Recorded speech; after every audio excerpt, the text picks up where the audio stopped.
Telugu capital భక్తి టీవీకి స్వాగతం సుస్వాగతం. నేను శ్రీలక్ష్మి. ఈరోజు మనతో సంస్కృత పండితురాలు, గోల్డ్ మెడలిస్ట్, కవయిత్రి, రచయిత్రి, ప్రముఖ ఆధ్యాత్మికవేత్త డాక్టర్ శ్రీమతి కుప్ప విజయశ్రీ గారు మనతో ఉన్నారు. విజయశ్రీ గారు నమస్కారం అండి. నమస్కారం శ్రీలక్ష్మి గారు. విజయశ్రీ గారు, ఈరోజు దివ్య గ్రంథం నుంచి ఏ రహస్యమైన ఫలితం చెప్తారు మాకు? ఇవాళ మన పుస్తకంలో నుండి మనము చాలా మంచి నామానికి వచ్చామండి. ఇది అమ్మవారు శివకామేశ్వరాంకస్త అని మనకు నామం ఉంది కదా. అవునండి. ఆవిడ శివుడి యొక్క అంకం మీద ఎందుకొని కూర్చుంటుంది అనే దానికి సంబంధించిన మంత్రం మనకు వస్తుంది. చాలా చక్కటి మంత్రం అండి. కాలంలో చాలా మందికి ఇది అవసరమైన నామం, అవసరమైన నామం ఇది. శివకామేశ్వరాంకస్త శివ అది ఆ నామానికి సంబంధించిన అర్థంతో ఇంకొక నామం ఉంది మనకి. ఇంకొక నామం అదేంటంటే 82వ నామం అండి ఈ పుస్తకం ప్రకారం. భద్రప్రియ భద్రమూర్తి భక్త సౌభాగ్యదాయిని. భద్రప్రియ భద్రమూర్తి భక్త సౌభాగ్యదాయిని, ఇది నామం. భద్రప్రియ భద్రమూర్తి భక్త సౌభాగ్యదాయిని. అసలు భద్రం అంటే ఏంటో ముందు మనం ఆలోచిస్తే ఈ రహస్యనామం అంతా చిక్కుముడులు వచ్చేస్తుంది మనకి. భద్రము అనేది ఒక మంచి పదము. భద్రం అంటే మనం జాగ్రత్త విషయాలు చెప్తాం. డబ్బు తీసుకెళ్తున్నా ఏదైనా దూరాలు వెళ్తే భద్రం అంటే చెప్తాం, జాగ్రత్త భద్రంగా ఉండని చెప్తాం. అటువంటి భద్రము అనే అర్థాన్ని సంస్కృతంలో భద్రము అంటే ఏమిటో చూద్దాం మనం. అంటే ఇప్పుడు తెలుగులో మనం భద్రం అంటే జాగ్రత్త జాగ్రత్త అని చెప్తూ ఉంటాం, భద్రంగా ఉండని చెప్తాం. సంస్కృతంలో భద్రము అంటే 3 రకాల అర్థాలు ఉన్నాయండి. అంటే లలితా సహస్రనామ పరంగా భద్రప్రియ అంటే భద్రము అంటే శివుడి యొక్క అంకము, దానికి భద్రం అని పేరు. దాన్ని మించిన భద్రత ప్రదేశం ఎక్కడుంది అసలుకి? శివుని యొక్క అంకమే భద్రం. భద్రం శివుడి యొక్క అంకము భద్రం కనుక ఈవిడ భద్రప్రియ. ఆవిడ యొక్క ఆ శివుడి యొక్క అంకం మీద ఈవిడ వామాంక స్థితి నిలయా కదా అమ్మవారు. ఆయన యొక్క ఒళ్ళో కూర్చోటంలో ఆవిడ ఎంతో భద్రతను పొందుతుంది. అందుకనే అంటే సృష్టి స్థితి లయ కారకత్వం ఒకే వ్యక్తి నడిపిస్తున్న సందర్భంలో ఆ వ్యక్తి దగ్గర కాక ఇంకెక్కడ భద్రత ఉంటుంది? సృష్టి ఉంటే మరి స్థితి లయకారకత్వం భయమే. లయకారకత్వం ఒకటే ఉంటే మనకి స్థితి ఏమిటో అని భయం. 3 ఏకబిగిన ఒకే వ్యక్తి దగ్గర ఉన్నటువంటి శక్తి సామర్థ్యాలు ఉంటే ఆ శక్తి సామర్థ్యాలు ఉన్న ఒకే వ్యక్తి ఒళ్ళో కూర్చోవటం ఈవిడికి ఎంత భద్రం. చాలా చాలా అద్భుతమైన నామం అండి ఇది. భద్రప్రియ అంటే భద్రము అనగా శివుని ఒడి. భద్రము అంటే శివుని ఒడి. ఎందుకని భద్రము అంటే శివుని ఒడి ఏంటంటే భద్రత అనేది శివుని ఒడిలో కాక ఇంకెక్కడా లేదు. మరి లయకారకత్వం ఆయన చేతిలో ఉందిగా. ఇప్పుడు యముడు శివుడు మన దగ్గర కూర్చున్నా అనుకోండి, మనం ఎప్పుడు కోరుకుంటే అప్పుడే మృత్యు వస్తుంది. అంతే. వేరే వాళ్ళ దగ్గర కూర్చుంటే మృత్యు దాని తర్వాత ఎప్పుడు వస్తే అప్పుడు మనం వెళ్ళాల్సిందే. అందుకని శివుడిని యముడిని కంటే యముడు ఎందుకంటే ధర్మరాజు కన్నా ఎక్కువ ధర్మాన్ని పాటించేవాడు యమధర్మరాజు. అవునండి. ధర్మరాజే మనకి మహాభారతంలో అత్యద్భుతమైన ధర్మాన్ని పాటించేవాడు. అంతకన్నా ధర్మప్రియత్వం ఉన్నది యమధర్మరాజుకు అని చెప్తారు. అలా శివుడు కానీ యమధర్మరాజు కానీ మనకు ఒక సామెత ఉంది చూడండి, వడ్డించేవాడు మనవాడైతే ఎక్కడ కూర్చున్నా ఒకటే, ఏ విస్తట్లో కూర్చున్నా ఒకటే అని. అలాగే ఆ మృత్యుంజయులైనటువంటి శివుడు యమధర్మరాజు మనకి భద్రత్వాన్ని కల్పిస్తుంటే మనం ఇంకా అంతకన్నా భద్రత్వాన్ని ఎక్కడ వెతుకుతాం? ఎక్కడికి వచ్చినా మనకి భద్రమే. ఎక్కడికి వచ్చినా మనకి భద్రమే. అలాగే ఇక్కడ అమ్మవారు చక్కగా భద్రప్రియ శివుడి యొక్క అంకం మీద కూర్చొని ఇంతకన్నా భద్రత నాకు ఎక్కడ ఉంది అనుకున్నాడు. అందుకని అటువంటి ప్రియమైనటువంటి చోటుని ఈ లలితా సహస్రంలో వసిన్యాది వాగ్దేవతలు ఏం చెప్తున్నారు? భద్రప్రియ అంటున్నారు. ఆవిడ విషయాలన్నీ వీళ్ళకి తెలియ కనుక ఆవిడని ఎలా స్తుతించాలంటే భద్రప్రియ అన్నారు. తర్వాత భద్రమూర్తి అంటున్నారు. తర్వాత భద్రమూర్తిత్వం ఈవిడికి ఎక్కడొస్తుంది అంటే ఈ భద్రం అనేదండి ఇంకొక అర్థంలో చూస్తే ఆవిడికి ఇప్పుడు ఐరావతం ఉందండి. ఉన్న ఏనుగులన్నిటిలోకి అది మహారాజు ఐరావతం, ఇంద్రుడి దగ్గర ఉండేది. ఇలా కాకుండా వీటిని మించినటువంటి గజాలు కొన్ని ఉంటాయి, అవి మంగళకరమైనవి అనమాట. మంగళకరమైనవి. ఆ మంగళకరమైనటువంటి ఇప్పుడు మన లక్ష్మీదేవి పాల సముద్రం నుంచి ఉద్భవించగానే అష్టదిగ్గజాల దగ్గర నుంచి ఉన్న ఆ ఏనుగులన్నీ కూడా బంగారు కనకాల అంటే బంగారు కలశాలతో ఆవిడని అభిషేకించారు. ఆ దిగ్గజాలు అవన్నీ కూడా. వాటిలో భద్రగజం అని ఒకటి ఉంటుంది. భద్రగజం వాటిల్లో భద్రగజం అని ఒకటి ఉంది. గజాలకి రకరకాల చక్కటి పేర్లు ఉంటాయండి. అయితే ఈ భద్రమూర్తి అంటే ఇక్కడ 2-3 రకాల అర్థాలు ఉన్నాయి. ఇక్కడ కూడా భద్రమూర్తిత్వం అంటే ఒకటి భద్రగజం ఈవిడికి చాలా ఇష్టం. అంటే ఉత్తమోత్తమైనటువంటి అంటే ఉత్తమోత్తమ జాతికి చెందినటువంటి గజములలో భద్ర జాతి ఒకటి. ఆ భద్ర జాతికి చెందినటువంటి గజం అంటే ఈవిడికి ఇష్టం. దానికి భద్రగజం అని పేరు. అంటే అమ్మవారు మన పెద్ద పెద్ద ఊరేగింపులకు వెళ్ళినా లేకపోతే రాక్షస సంహారానికి వెళ్ళినా, ఇప్పుడు భండపుత్ర వధోద్యుక్త బాలా విక్రమనందిత నామాలు మనకు ఉన్నాయి కదా, ఆ భండుణ్ణి సంహరించడానికి వెళ్ళేటప్పుడు ఎటువంటి అప్పుడు ఆవిడ గేయచక్ర రథారు మంత్రిని పరిసేవితాను అంటే శ్రీచక్రాలతో కూడినటువంటి శ్రీచక్రాల అంశాలు ఉన్నటువంటి కొన్ని రథాలు ఉన్నాయి. వాటిని అన్ని సేనలకు ఇచ్చింది. ఆవిడ ఎటువంటి రథంలో కూర్చుంది అంటే అది భద్రగజం అవ్వచ్చు, లేదంటే శ్రీచక్ర సహితంగా ఉన్నటువంటి రథం అవ్వచ్చు. అలా కొన్ని సందర్భాలకి వాళ్ళు మహారాజ్ఞి కదండి అమ్మవారు, ఆవిడ ఉపయోగించేటువంటి రథమే వేరు. అందుకని భద్రగజాలు పూంచినటువంటి ఒక చక్కటి పల్లకీలో కూడా ఆవిడ కూర్చొని వెళ్ళచ్చు. అలా భద్ర గజం అని ఒకటి ఉంది ఆవిడకి. అక్కడ భద్రమూర్తి అంటే ఆ భద్రం అనేది ఒక జాతి పేరైతే ఆ భద్రమూర్తిత్వం ఉన్న ఒక గజం మీద ఈవిడ కూర్చొని ఊరేగింపుగా వెళ్ళింది. గజారోహణం సామాన్యమా మరి? గజారోహణం అమ్మవారు చక్కగా కూర్చొని అలా ఊరేగింపుగా వెళ్తుంది. ఇంకొక అర్థం ఉంది.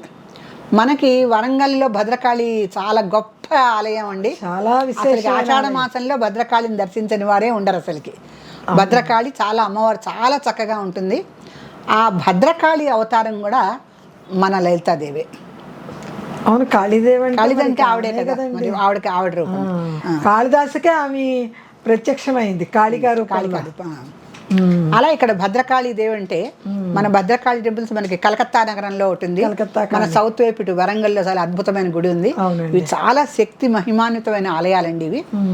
ఆ భద్రకాళి రూపంలో కూడా ఈవిని భద్రమూర్తి అన్నారు. అంటే భద్రకాళి రూపంలో కూడా ఈవిడ ఆవేశించి ఉంటుంది కనుక ఈవిడ యొక్క ప్రభావం భద్రకాళి గుడిలో కూడా ఉంటుంది. భద్రప్రియ, భద్రమూర్తి వీటన్నిటికీ కూడా భక్త సౌభాగ్యదాయిని, భక్తులకి సౌభాగ్యాన్ని.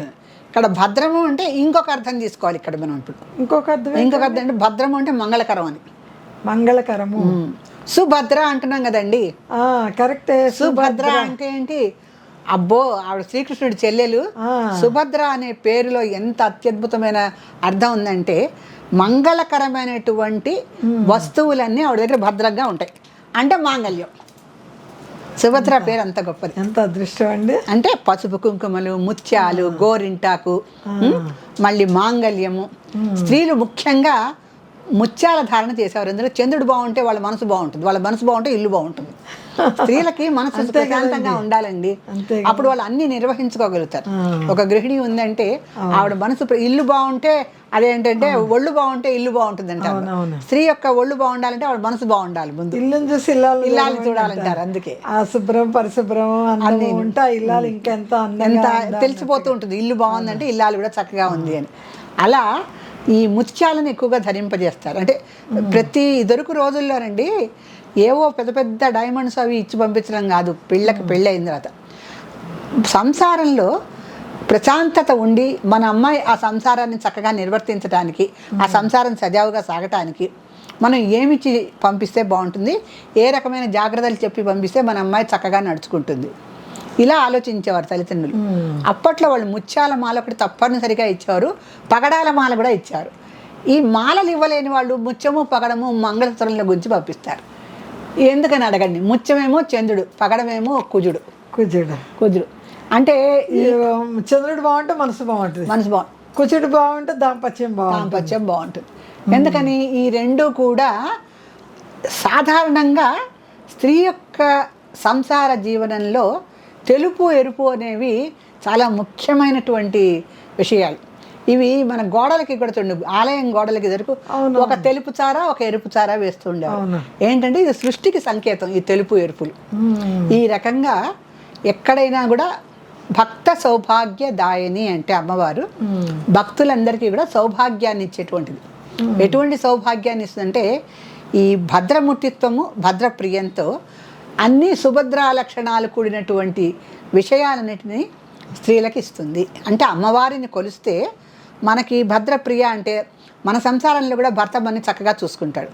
మళ్ళీ భద్రమూర్తి మనకి కూడా అమ్మవారు మహారాజ్ఞిలాగా గజారోహణలు లేకపోయినా ఏదో చిన్నపాటి కారణం ఉంటుంది మనకి. అమ్మవారు అన్ని సకల అంటే ధన కనక వస్తు వాహనాలన్నీ ఇస్తుంది కదండి. సో అమ్మవారి కంటే ఆ భద్రగజంలో ఊరేగించేటువంటి అద్భుతమైన వైభవం ఉంది. మనం అంతటి గొప్పవాళ్ళం కాదు కనుక, ఆవిడ భక్తులం కనుక మనకేదో చిన్నపాటి కారణం అమ్మవారు ఎక్కువ ఇబ్బంది పడకుండా మనకు ఒక కారణం కనీసం ఇస్తుంది అమ్మవారు. తర్వాత భక్త సౌభాగ్యదాయని. ఇవన్నీ కార్లు ఊర్లు లేకపోయినా సౌభాగ్యం అనేది ప్రతి స్త్రీకి చాలా ముఖ్యం కనుక ఆవిడకి ఉండవలసిన సౌభాగ్య లక్షణాలన్నీ ఆవిడకు ఉండేలాగా అమ్మవారు ఆవిడని తన భక్త ప్రియగా పెట్టుకుంటుంది. ఇంకా ఈ నామం చదివిన వాళ్ళకి చూడండి, నామం చదివి ఇన్ని శుభలక్షణాలు ఉన్నాయి. ఈ నామం చదివితే ఇవన్నీ చదివితే అసలు నిజానికి ఫలితానికి దీనికి సంబంధం లేదు. ఇప్పుడు సంసారం బాగుండాలంటే స్త్రీ బాగుండాలని మనం చెప్పుకున్నామా? ఆ స్త్రీకి కలిగిన సంతానం కూడా బాగుంటేనే సంసారం బాగుంటాం. చాలా ముఖ్యమైన విషయం అండి. ఇప్పటి కాలం వాళ్ళండి ఈ నామం చదవమనండి, వాళ్ళ పిల్లలు వాళ్ళు చెప్పిన మాట వినకపోతే అప్పుడు మన ఛానల్ వాళ్ళని అడగమనండి. నేను ఎంతమందికో ఈ నామం ఉపదేశించానండి. ఎవరో అక్కర్లా, నాకు తెలిసిన అమ్మాయి ఈ మధ్య రోజు వాళ్ళ అబ్బాయి గురించి కంప్లైంట్స్ వస్తూ ఉంటాయట స్కూల్లో.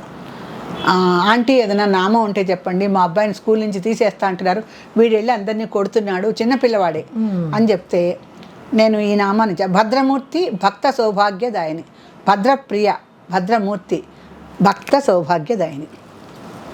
ఈ నామం రోజు ఉంటాను చాలు చదవమ్మా, పిల్లవాడు దారిలోకి వస్తాడు. నిజంగా నేనే ఆశ్చర్యపోయానండి. ఒక నెల రోజుల తర్వాత ఆవిడ వచ్చి చెప్పింది నాకు. నేను ఈ నామం ఇచ్చిన మాట కూడా మర్చిపోయాను అసలుకి. ఆవిడ వచ్చి చెప్పింది, మా పిల్లని చూసి మేమే ఆశ్చర్యపోతున్నామండి, ఎంత చక్కగా ఉంటున్నాడో స్కూల్లో, టీచర్లే ఆశ్చర్యపోతున్నారు. ఆంటీ మీరు నిజంగా మా అబ్బాయిని ఎంత మార్చారు, చిన్న పిల్లవాడు ఇంతకీ మార్చడానికి ఏముంది, తెలీదు, అందరినీ గిల్లటం కొట్టడం చేస్తున్నాడు. అక్కడ నుంచి రండి పెద్ద పిల్లలు కూడా మాట వినటం లేదు. పిల్లలు మాట వినటం అనేది ఇప్పుడు భ్రమ. వాళ్ళే తల్లిదండ్రులను పెంచుతున్నారు. ఇప్పుడు తల్లిదండ్రులు పిల్లల్ని పెంచారన్నది ఒక భ్రమ.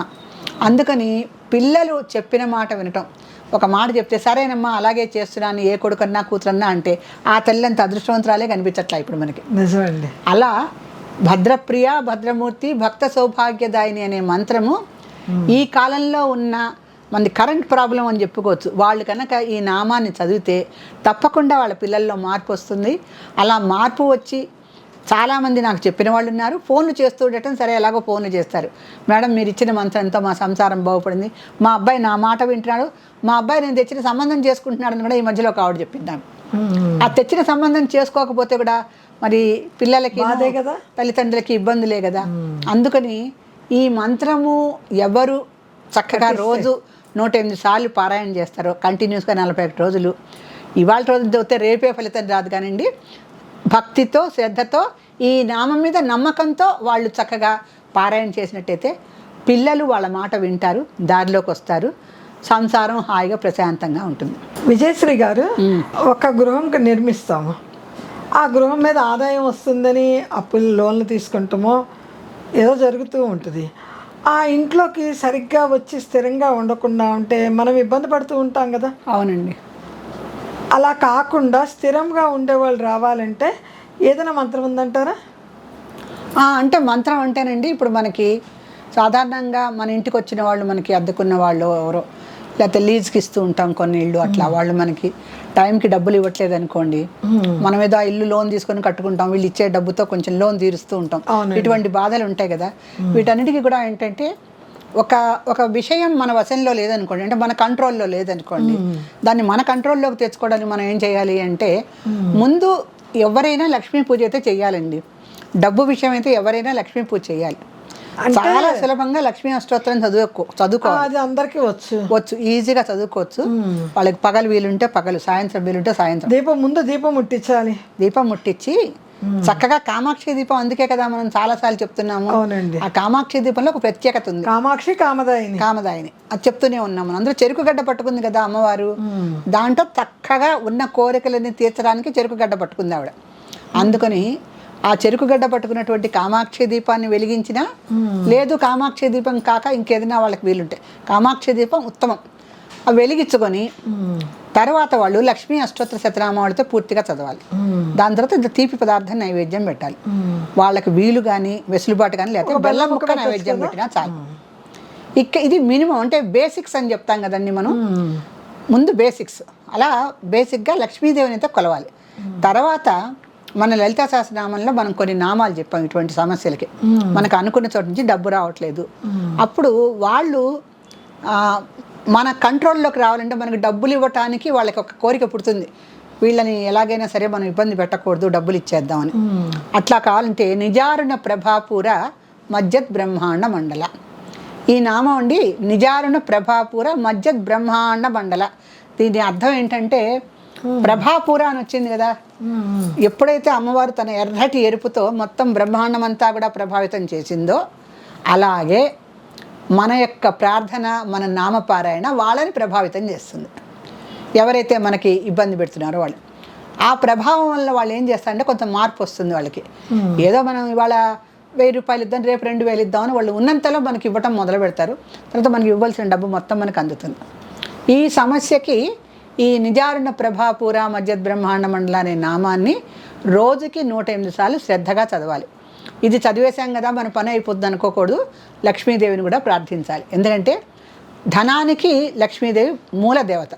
ఆవిడ అష్టోత్తరం చదువుకొని కాస్త నైవేద్యం పెట్టుకొని ఈ నామపారాయణ మాత్రం రోజు మీకు ఏ సమయంలో వీలుందో చూసుకొని కాస్త శుచిశుభ్రంగా ఒక ప్రదేశంలో ఫిక్స్డ్గా కూర్చొని, అంటే ఒక 10 సార్లు వంటింటో ఒక 10 సార్లు డ్రాయింగ్ రూమ్లో చేయకూడదండి. ఇలా చేసిన వాళ్ళు కూడా మాకు ఫోన్లు చేస్తూ ఉంటారు. ఇలా చేస్తే ఫలితం రాదు. శ్రద్ధగా ఒక చోట కూర్చొని మనసా వాచ కర్మణ దాని మీద నమ్మకంతో చక్కగా ఈ నామాన్ని 108 సార్లు చేయాలి. మీరు చెప్పినది ఏమిటంటే అందులో మనుషులు ఉండి ఇవ్వకపోతే ఈ నామ ప్రభావం వల్ల వారు ఇస్తారని చెప్తున్నారు. నేను అడిగిన ప్రశ్న, ఖాళీగా గృహం ఉంది, ఒక అన్ని విధాల హంగుగానే ఉంది, ఎవరు ఎందుకు దిగట్లేదు? అది వాస్తు దోషం, ధనదోషం కాదు, వాస్తు దోషం. అది వాస్తు దోషం అంటారా? ఇంటికి ఒకటి వాస్తు దోషం ఉంటుందండి, రెండోది దృష్టి దోషం కూడా ఉంటుంది. అంటే ఎవరైనా వచ్చి ఒక 6 నెలలు 3 నెలలు ఒక 5 నెలలు 10 నెలలు అన్నట్టు వెళ్ళిపోతున్నారంట. అలా వెళ్ళిపోవటం ఎందుకంటే వాస్తు దోషం ఉంటుంది దాంట్లో. ఆ ఉన్న ఇల్లు కలిసి రాకపోతేనో ఏదో కారణాల వల్ల ఉండలేకనో వెళ్ళిపోతూ ఉంటారు కదా.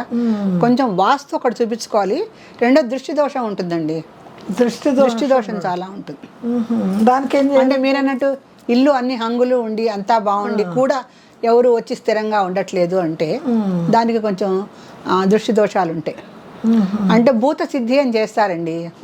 భూత సిద్ధి అంటే పంచభూతాలతో సిద్ధి చేస్తారు. అక్కడ ఆ ఇంట్లో కూర్చొని ఒకసారి భూత సిద్ధి చేస్తే ఈ పంచభూతాలు ఉన్నాయి కదా, మరి నీరు, గాలి, వాయువు, అగ్ని, ఇవన్నీ కూడా కొంచెము శుద్ధి అవుతాయి. అక్కడ శుద్ధి అయ్యి ఇంట్లో స్థిరంగా కొంచెం స్థిరంగా ఉండటానికి ఆ ఇల్లు ఎవరన్నా వచ్చి ఉంటే కలిసి వచ్చేటట్టుగా, వాళ్ళు స్థిరంగా 3 ఏళ్ళ కనీసం ఉండేటట్టుగా ఆ పరిస్థితులు అట్లా అనుకూలిస్తాయి. అది ఇంకొకళ్ళు అడిగారండి ప్రశ్న, పిల్లలు అస్సలు మాట వింటలేదు, మా వల్ల కావట్లేదు, ఏం చేయమంటారు? వాళ్ళకు కూడా ఒక నామం ఉందండి. ఇప్పుడు పిల్లలు మాట వినకపోవటం అనేది సామాన్యం అయిపోయింది, అది కొత్త విషయం ఏం కాదు. వాళ్ళకి ఎవరన్నా వింటేనే పర్వాలేదండి మీరు అదృష్టవంతులు అంటున్నారు. మా అబ్బాయి మాట విన్నాడు, మా అమ్మాయి పని చేసిందంటే మీరు అదృష్టవంతులు అంటున్నారు. సో ఈ రకమైన సమాజంలో ఇప్పుడు మనం ఉంటున్నాం కనుక పిల్లలు మాట వినాలంటే అమ్మవారి మంత్రం ఒకటి ఉందండి. అది కేవలం పిల్లలకనే కాదు, ఏ విషయం అయినా కూడా, అంటే ఇది అన్నిటికీ ఓవరాల్గా పనికొచ్చే మంత్రం. కర్పూర వీటికామోద సమాకర్ష దిగంతర. అందుకు ఈ నామం అర్థం ఏంటంటే అమ్మవారు ఆ తాంబూలాన్ని కర్పూరంతో కలిపి వేసుకుంటే ఆ సువాసనకి చుట్టుపక్కల ఉన్నటువంటి దిక్కుల్లో ఉన్న వాళ్ళందరూ కూడా, అంటే దిక్పాలకులు కూడా ఆ వాసనకి ఆకర్షితులై వచ్చి ఉన్నట్టు. ఇలా అమ్మవారి అంత సువాసన అమ్మవారిది, ఆ తాంబూల రసం అంత గొప్పది. అలా అమ్మవారి తాంబూల సేవనం అనేది మనం ఒకసారి గట్టిగా నామపారాయణ చేస్తే దానికి ప్రభావితమై అష్టదిక్పాలకులు ఎలా వచ్చి నుంచున్నారో మనం చదివిన నామంలో ఎవరినైతే మనం ప్రభావితం చేయాలనుకుంటున్నామో వాళ్ళు ప్రభావితులు అవుతారు. ఇవాళ రేపు నువ్వు ఇట్టా నువ్వు చెప్పొద్దమ్మా అన్నవాడు రేపు వచ్చి సరేలే అమ్మ నీ మాట వింటానంటాడు. చాలుగా మనకు అది అంతకన్నా కావాల్సిందే ఉంది. పిల్లలు ఓ రోజు కాస్త మన గట్టిగా వద్దని చెప్పినా రెండో రోజు వాళ్ళు సర్దుకొని వింటున్నారంటే అంతకన్నా కావాల్సిందే ఉంది. సో కర్పూర వీటికామోద సమాకర్ష దిగంతర, ఈ నామాన్ని చక్కగా శుచిశుభ్రతలతో కూర్చొని 108 సార్లు పఠించినట్టయితే 41 రోజులు చేయాలండి. తప్పనిసరిగా నామ ఫలితం మీకు లభిస్తుంది. శ్రీమాత్రే నమః. విజయశ్రీ గారు, ఈరోజు దివ్య గ్రంథము ఎవరింటికి వెళ్తుందో తెలియజేయండి. తప్పకుండానండి. మన దివ్య గ్రంథం కంప్యూటర్ని ఎవరు సెలెక్ట్ చేసిందంటే శోభారాణి ఎల్బీ నగర్ అండి. శోభారాణి ఎల్బీ నగర్. శోభారాణి గారు, మీరు స్క్రీన్ పైన వచ్చే నెంబర్కి మీ పూర్తి చిరునామా, పిన్ కోడ్ నెంబరు వ్రాయండి. మీకు తెలుగు క్యాపిటల్ భక్తి టీవీ వారు త్వరలోనే పుస్తకం అందిస్తారు. పుస్తకం కావాలి అనుకున్న వాళ్ళు లైక్ చేయండి, కామెంట్ పక్కన మీ పేరు, ఊరి పేరు వ్రాయండి. శ్రీమాత్రే నమః.